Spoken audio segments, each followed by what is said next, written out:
Halo, perkenalkan nama saya Rio Jonathan Sidaputar dari SMA Negeri 3 Kota Pematang Siantar. Motivasi saya masuk hukum, saya ingin menjadi seorang dosen pengajar di bidang Fakultas Hukum.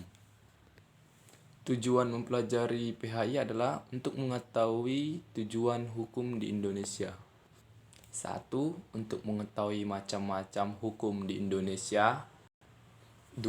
Perbuatan apa-apa saja yang harus dilakukan dan yang dilarang.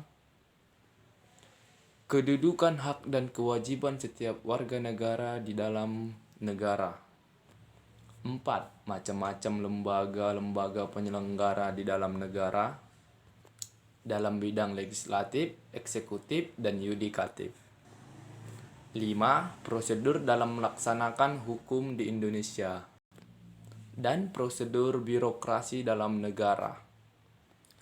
Perbedaan PIH dan PHI adalah pengantar ilmu hukum Indonesia merupakan ilmu pengetahuan hukum yang membahas atau mempelajari hukum yang berlaku sekarang di Indonesia atau hukum positif di Indonesia, ius constitutum. Sedangkan PIH, pengantar ilmu hukum, membahas atau mempelajari hukum dalam konteks universal, dalam artian tidak terbatas dalam tempat dan waktu.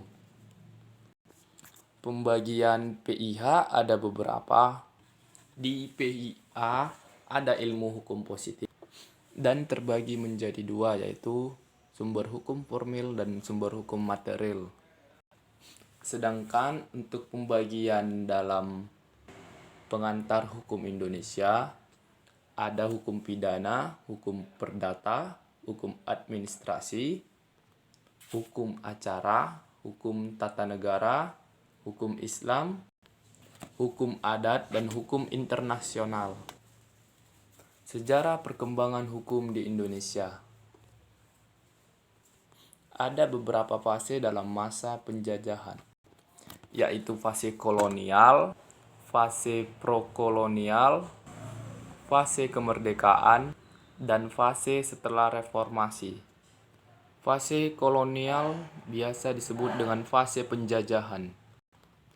Itu semenjak Belanda